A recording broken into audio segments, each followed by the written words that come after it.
¿sí? Nosotros hemos visto dilatación, y en la dilatación teníamos la dilatación lineal, la dilatación superficial, y ahora vamos a ver lo que es la dilatación volumétrica. Entonces, para la dilatación lineal, nosotros usamos esta fórmula. La longitud final va a ser igual a la longitud inicial, 1 más alfa por el delta de temperatura. El alfa, ese alfa que tenemos ahí, el alfa, es el coeficiente de dilatación lineal, ¿sí? Y ya viene tabulado. Es decir, que hay una tabla, nos fijamos, y es un dato que por lo general se lo doy yo, no sé que lo tenga que calcular. Cuando hablamos de superficie, la fórmula tiene exactamente la misma estructura. Solamente que ahora es 2 por alfa. Y se cae casi de maduro que cuando hablamos de dilatación volumétrica, la fórmula va a ser la misma. Volumen inicial, 1 más la estructura, ¿no? Y acá es 3 por alfa por delta T. ¿Sí? Según la bibliografía, puede ser que encuentren, por ejemplo, el coeficiente, ¿sí?, de dilatación superficial va a ser igual a 2 alfa, o en algunos textos aparece como beta. Y el volumétrico aparece como 3 alfas, y en algunos textos aparece inclusive como gamma o como beta, ¿sí? Nosotros podemos utilizar, yo les voy a aclarar, pero vamos a utilizar, ¿sí?, vamos a utilizar 2 alfa o, ¿sí?, 3 alfa. La unidad del coeficiente de dilatación, recuerden que se puede dar en grados centígrados a la menos 1, o también puede estar en Kelvin a la menos 1. En el caso de los sólidos, nosotros tenemos que tener por la tabla el valor de ese coeficiente. Pero hay que tener en cuenta que, por ejemplo, los líquidos se dilatan más que los sólidos. Teniendo en cuenta el mismo volumen y el mismo cambio de temperatura, un líquido se dilata más que los sólidos. Entonces, en el caso de los gases, como están muy separadas sus partículas, ¿sí?, se dilatan en la misma proporción porque tienen mucho espacio entre esas moléculas, ¿sí? Y cuando baja la presión, nosotros tenemos que el coeficiente de dilatación volumétrica, ¿sí?, que yo lo puedo, ¿se acuerdan? Puedo poner como 3 alfa o puedo llamarlo como beta, según el texto, ¿sí?, o así. Para todos los gases siempre va a ser lo mismo, va a ser 1 sobre 273 grados centígrados a la menos 1. O sea que para cualquier tipo de gas siempre voy a utilizar este coeficiente de dilatación volumétrica, ¿sí? Coeficiente de dilatación volumétrica para cualquier gas. Tenemos este problema. Un recipiente de vidrio de 2 litros, ¿sí?, se llena hasta el borde con agua a la temperatura ambiente de 20 grados centígrados. La temperatura del recipiente y el agua se elevan a 70 grados centígrados. Y esto es importante porque el problema me está diciendo que no solo se va a elevar la temperatura del recipiente, sino de lo que está dentro del recipiente. Y dice, ¿el agua se derramará del frasco o el nivel bajará? Y si ocurre lo segundo, ¿qué tanto? Entonces, acá me dice beta, ¿sí? Entonces, como me está hablando de un beta, en este caso, este texto utiliza el beta como el coeficiente de dilatación volumétrica. Entonces, el beta del agua me dice que es, vamos a poner acá, datos, voy a empezar por el beta. El beta del agua es 52,5 por 10 a la menos 5 grados centígrados a la menos 1. Otro dato que tenemos es el coeficiente del vidrio, ¿sí? O sea, el coeficiente de dilatación volumétrica del vidrio es 2,7 por 10 a la menos 5. Acá ya me puedo dar cuenta de algo. El coeficiente de dilatación del agua es mucho mayor que el del vidrio, es muchísimo mayor. Entonces eso ya me está diciendo algo de cuánto más se puede dilatar un líquido que un sólido. Y después tenemos el volumen inicial, que es de 2 litros. Y es, como dice, volumen inicial, un recipiente de vidrio de 2 litros se llena hasta el borde con agua. O sea que el volumen inicial es tanto para el agua, ¿sí?, como para el recipiente. Y me da una temperatura inicial de 20 grados centígrados y una temperatura, ¿sí?, final, si se quiere, ¿sí?, temperatura final de 70 grados centígrados. ¿Sí? O sea que yo acá ya sé que el delta de temperatura es de 50 grados centígrados. Ahora bien, hay una fórmula que yo puedo usar. Yo les dije que el volumen final era igual al volumen inicial, 1 más, vamos a poner beta, por el delta T. ¿Sí? También puedo calcular la variación de volumen teniendo en cuenta el coeficiente de dilatación volumétrica, el volumen inicial y el delta T, porque son equivalentes esas dos fórmulas. Entonces, yo voy a calcular ahora la variación de volumen del recipiente. Entonces hago, en el recipiente tengo el beta, 2,7 por 10 a la menos 5 grados centígrados a la menos 1, por el volumen inicial, 2 por 10 a la menos 3, perdón, metros cúbicos, ¿sí?, porque hice el pasaje, por el delta T, que son 50 grados. ¿Sí? Todo esto me va a dar 2,7 por 10 a la menos 6 metros cúbicos. Que si yo quiero lo puedo pasar a centímetros cúbicos y son 2,7 centímetros cúbicos. Ahí tengo la variación de volumen del recipiente. Ahora vamos a ver la variación de volumen del agua. Y vuelvo a hacer lo mismo, 52,5 por 10 a la menos 5 grados centígrados a la menos 1, ¿sí? Todo esto por 2 por 10 a la menos 3 metros cúbicos, todo esto por 50. Acá me faltó la C, este grado y este se simplifican.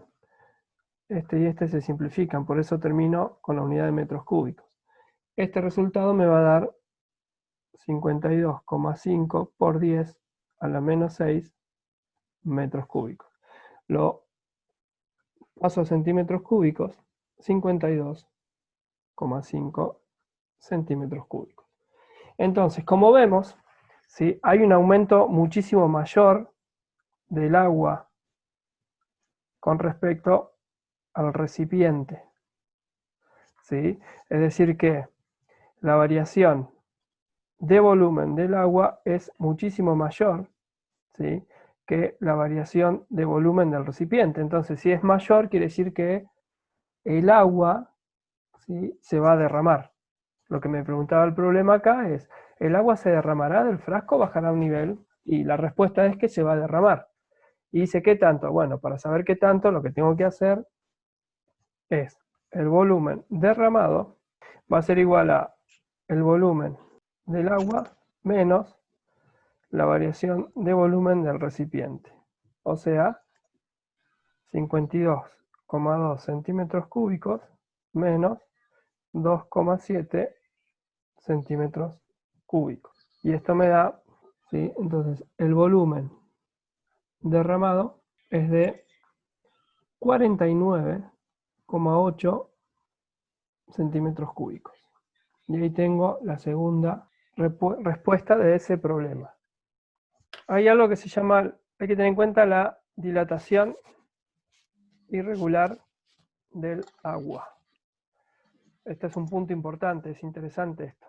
La mayoría de los líquidos se dilata al aumentar su temperatura. ¿Qué quiere decir? Que si el líquido se dilata, entonces, ¿sí?, su densidad va a disminuir, ¿sí? Entonces, a medida que en un líquido se incrementa su temperatura, su densidad va a disminuir. En cambio, para el agua no pasa eso. En el agua no se comporta como la mayoría de los líquidos, ¿sí? Y eso es interesante. El agua a más de 4 grados centígrados, ¿sí?, se dilata al aumentar la temperatura, ¿sí? Hasta acá no pasa nada. Es decir, el agua a más de 4 grados centígrados se dilata al aumentar la temperatura, pero no lo hace linealmente, ¿sí? Sí. Y en cambio el agua entre los 0 y los 4 grados centígrados, en este rango, ¿sí? El agua se dilata en vez de contraerse. Por eso el hielo flota, ¿sí? ¿Sí? En cambio, por ejemplo, si el agua se comportara como la mayoría de los materiales, ¿sí? Si al bajar la temperatura se empieza a contraer, aumenta su densidad y en vez de flotar en el mismo, cuando está en estado líquido, se iría hacia el fondo. Entonces, esa es una propiedad que tiene el agua, que cuando está en el rango de 0 grados a 4, se dilata en vez de contraerse, por eso el hielo flota y permite que se congele la capa superior, por ejemplo, de un lago, y no todo el lago, permitiendo que la vida se mantenga debajo del agua, ¿sí? Esta dilatación del agua, al descender la temperatura, no se presenta en los líquidos comunes, ¿sí? Pero sí en sustancias parecidas al hule, ¿sí? Por eso la densidad, por esta razón, la densidad del agua tiene un máximo de 4 grados, es decir que, ¿sí? Donde su valor es de, acá es el que ya usamos para los cálculos que hemos hecho con el tema anterior, 1000 kilogramos sobre metro cúbico. Acá tenemos una tabla, ¿sí? En donde vemos cómo la densidad del agua, ¿sí? Acá crece a medida que aumenta la temperatura y el máximo va a estar en este punto, que es justamente cuando tenemos 4 grados de temperatura y alcanzamos, ¿sí? Ahí está en gramos por centímetro cúbico, por eso no dice 1000, ¿sí? Dice 1.000.000, pero porque la unidad es más chica, ¿sí? El máximo lo va a alcanzar ahí, ¿sí? Entonces, debido a este fenómeno, los ríos y lagos solamente se congelan en la superficie. Entonces, en la profundidad el agua tiene su máxima densidad y una temperatura de 4 grados centígrados, ¿sí? Así, el agua siempre se congela de arriba hacia abajo. Por eso, gracias a esta propiedad del agua, lo que es fauna y flora acuática se mantienen, ¿sí? Entonces, si yo le digo que un cubo de acero de 9 centímetros de arista se encuentra a 10 grados centígrados, ¿a qué temperatura se lo debe llevar para que el aumento de volumen sea de 0,488 centímetros cúbicos? Bien, entonces, para este caso, yo sé que el coeficiente, yo sé que acá yo tengo, por ejemplo, el coeficiente del acero es de 0,123412 grados centígrados a la menos 1. Pero ese es el coeficiente de dilatación lineal. Entonces, yo para calcular el beta, sé que da 3 por alfa, o sea que va a ser 0,123436 a la menos 1. Acá ya tengo el coeficiente de dilatación volumétrica. ¿Estamos de acuerdo? Sí. Bien, los otros datos que me proporciona este problema es, primero, que tengo un cubo. Imaginen esto, un cubo. Y acá tengo 9 centímetros de arista. Y esto es a una temperatura inicial de 10 grados centígrados. Y a mí me dice que hay un aumento de volumen de 0,488 centímetros cúbicos. Y quiero saber la temperatura final. Bien, entonces partimos del inicio. Yo tengo la fórmula volumen final igual volumen inicial 1 más el beta por la diferencia de temperatura. Volumen inicial, si yo tengo acá, que es 9 centímetros, esto es, perdón, a ver, borrador, esto no va. Bien, entonces yo tengo los datos. Un cubo que tiene 9 centímetros de arista, la temperatura inicial, 10 grados centígrados, la variación que experimenta de volumen, y yo tengo que hallar la temperatura final, ¿sí? El volumen inicial va a ser 9 al cubo, porque acá me está dando la medida de una arista. Y yo tengo que calcular el volumen, ¿sí? Entonces, el volumen inicial va a ser 9 centímetros al cubo, ¿sí? Entonces, eso me da 729 centímetros cúbicos. El volumen final, ¿sí? Si yo tengo que la variación de volumen es volumen final menos el volumen inicial, y acá es de 0,488 centímetros cúbicos, es igual al volumen final menos 729 centímetros cúbicos por despeje, el volumen final va a ser 729,488 centímetros cúbicos.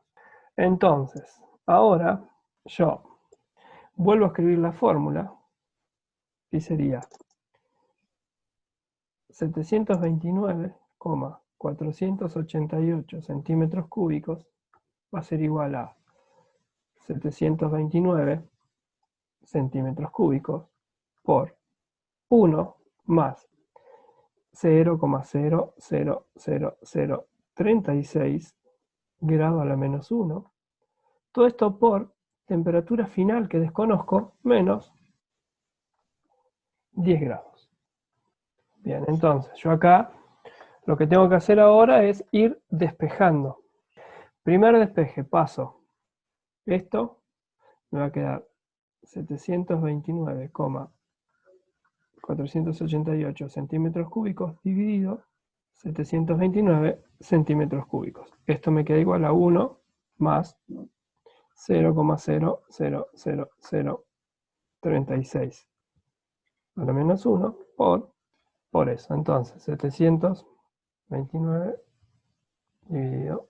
Segundo paso, el 1 que está sumando lo voy a pasar restando. Acá voy a tener, acá me va a quedar 1,12369 sin unidad porque estos se cancelan, menos 1. Esto va a ser igual a 0,000010 grados centígrados. Entonces, ahora me resta pasar el coeficiente de dilatación volumétrica dividiendo.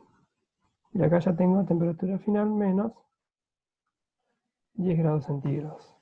Entonces, la temperatura final, ¿sí? Yo ahora voy a dividir ese 0,00669 dividido el coeficiente de dilatación volumétrica, me va a dar 18,583 ya grados centígrados, y acá le sumo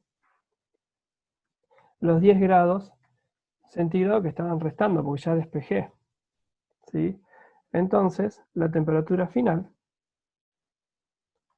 va a ser de 28,583 grados centígrados.